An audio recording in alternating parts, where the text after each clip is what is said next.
Here I have KIANO Intelect X2, and let me show you how to set up the password protection on the following device. So at the very beginning, let's use the Windows key right here, tap settings. So here I have settings, let's make it bigger.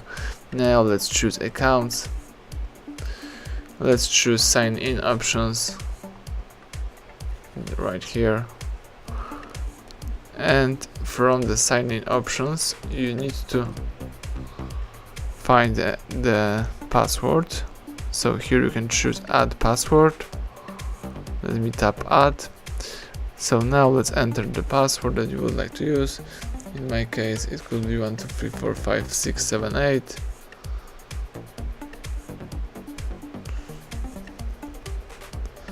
You have to do it twice just to confirm it. You have to enter some password hint.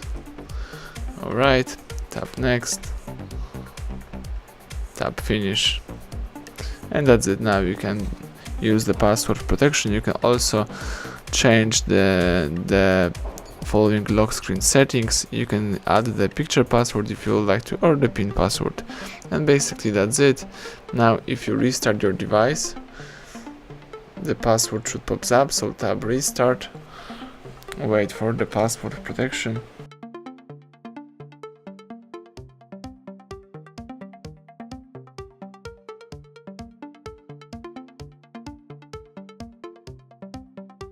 Alright, now if you would like to use your device, you need to enter the password. So that's it, thank you for watching, please subscribe our channel, leave thumbs up under the video.